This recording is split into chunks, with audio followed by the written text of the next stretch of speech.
Video games are important cultural spaces and one of the most powerful social forces in modern society.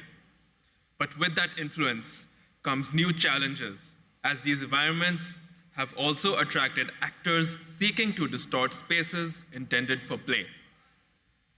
Join us for a conversation on how players, developers, policymakers, and civil society can work together to create game communities that are open, inclusive, and fair. Please welcome to the stage our next speakers, George Osborn and Lucy Chow.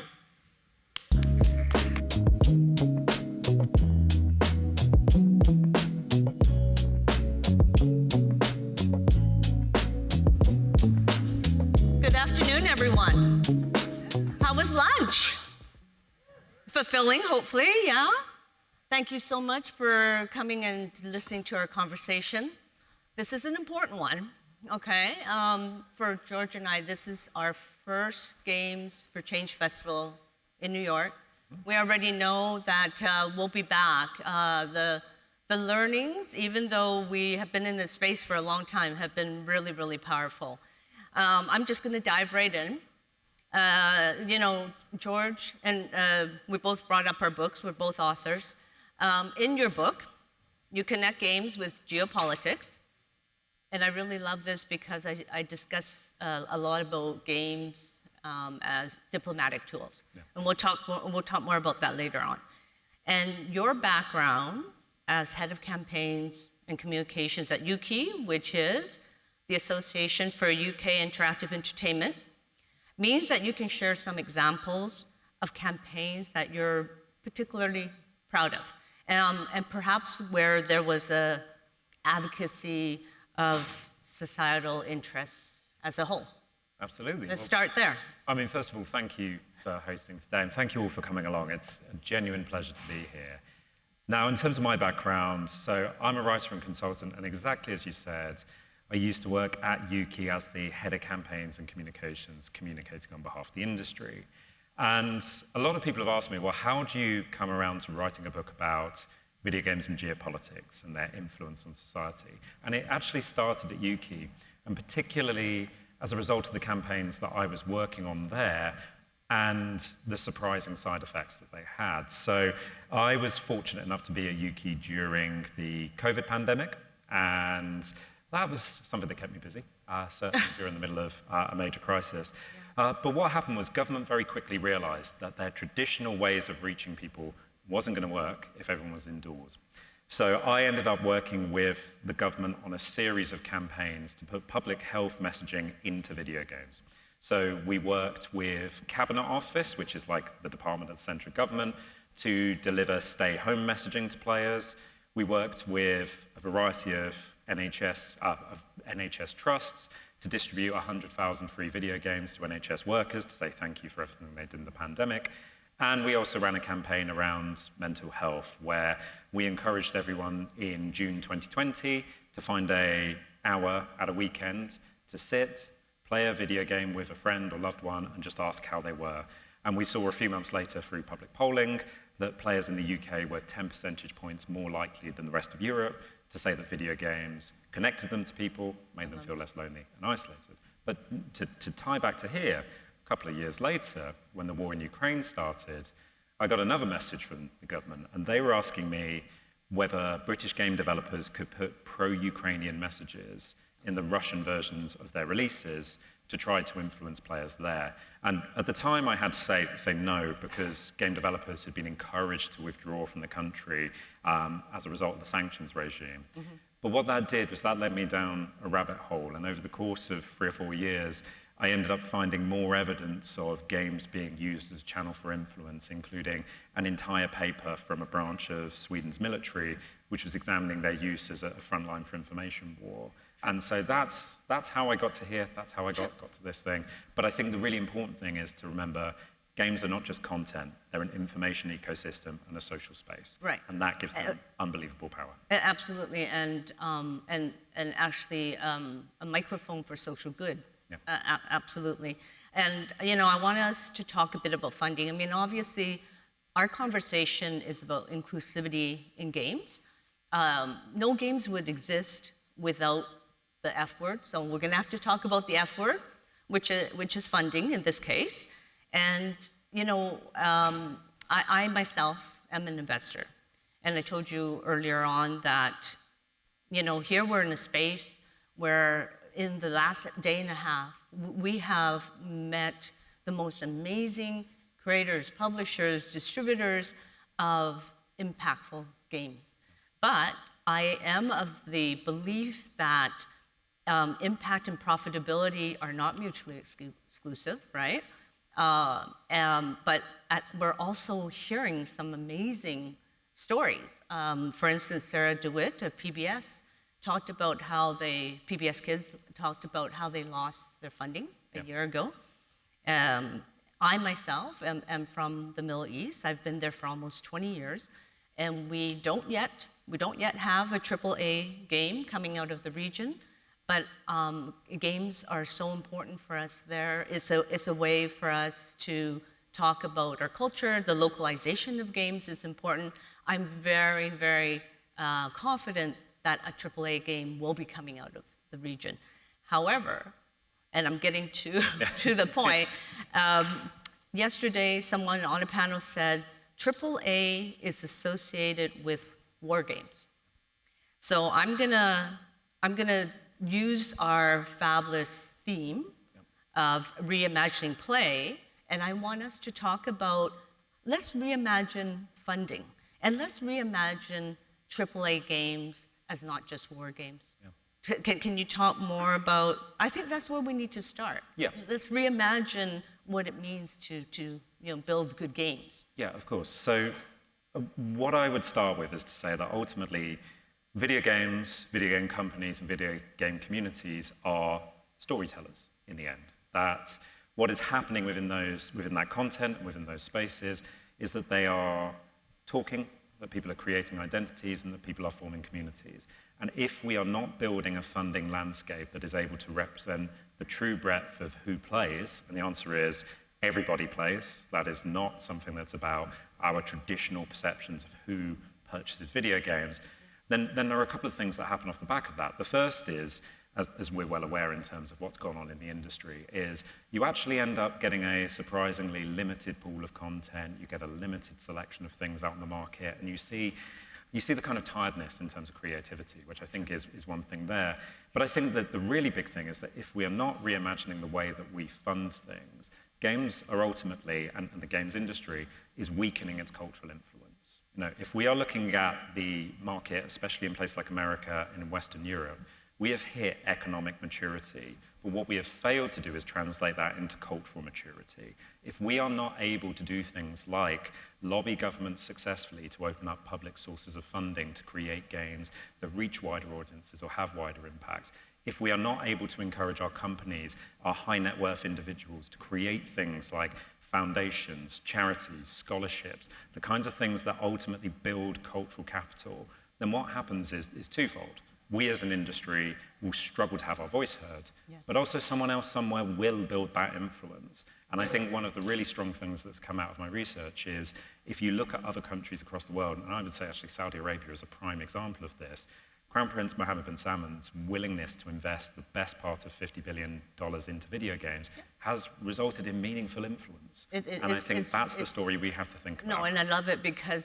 these sort of investments are driving huge changes. Mm-hmm. But there's a recognition where you're saying, and you're absolutely right, we also, other countries need to get there also, where games are more than just games, right? They are. It is the power of play. We'll come back to that in a minute. I want to pull out a little bit of what you said earlier about health, and this is still following on with the funding. There was a great quote yesterday: "Video games can bring about collective healing." So if we as a society agree with that, we should be lobbying healthcare funding for video games because video games are better than medicine. And both George and I were really struck, like many people in the audience yesterday, from this fabulous talk by Constance about her research in games in US prisons and the impact of gameplay on emotional regulation, friction, and repair amongst inmates. I mean, it was powerful.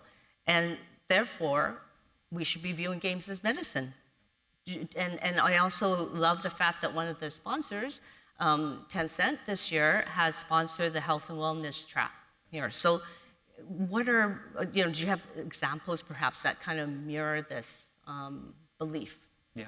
Games as medicine. Well, before we even get to games as medicine, I think one of the really important things to emphasize as well is, and something that I actually get a chance to do in the book, is to push back against some of the incorrect perceptions around video games and things like mental health and their potential negative impact. Absolutely, one of the things that I spend quite a lot of time doing is looking at the evidence behind gaming disorder and the condition that was created by the World Health Organization, and looking at their evidence base versus what actually results in a condition, and realizing it's not really there. Like, you look at the way that they've constructed that and you've missed the point. And I think it's been really noticeable that in the past couple of years, the World Health Organization has quietly started to step back from that, because they've realized, exactly as you were saying, that I can't say games are medicine because I'm not a health professional. Do not take my advice on this.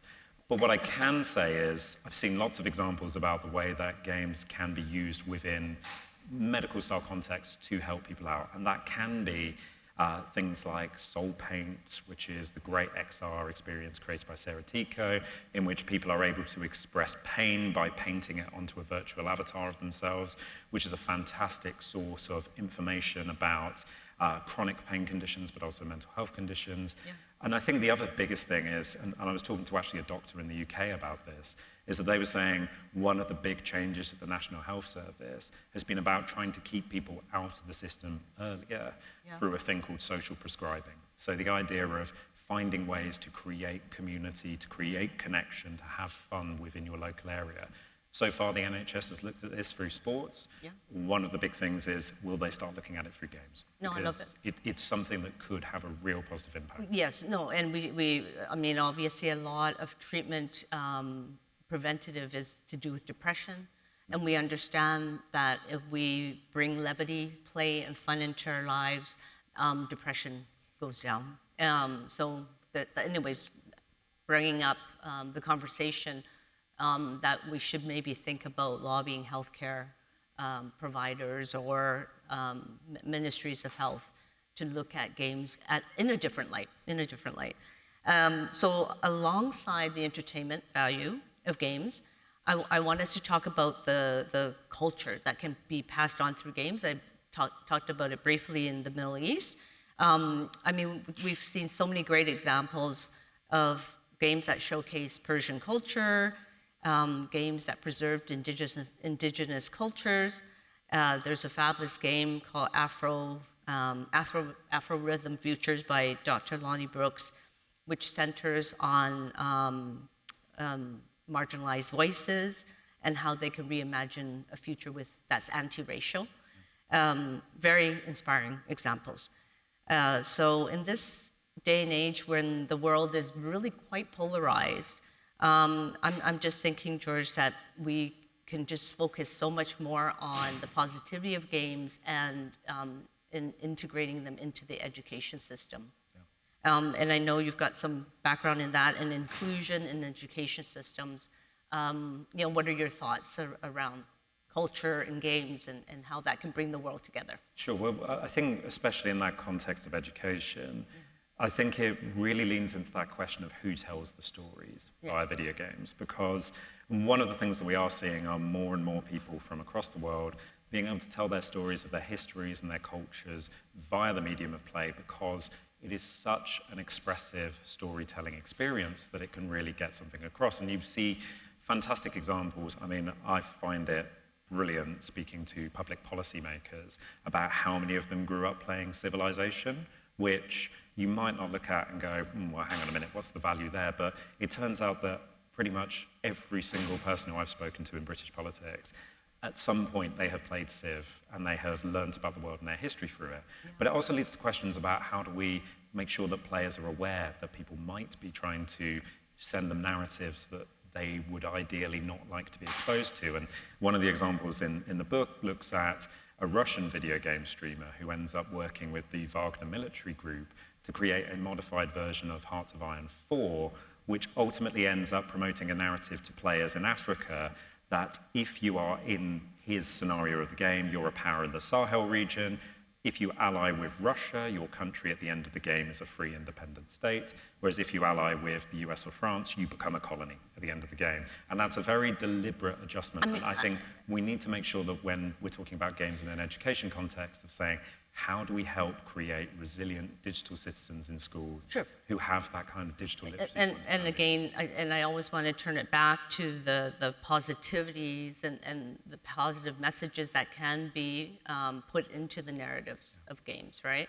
That definitely, part of our conversation is about how bad players could weave in narratives that we don't want. But I think there's just so much more on the positives, and we've seen that again from the 1.5 days that we've been here.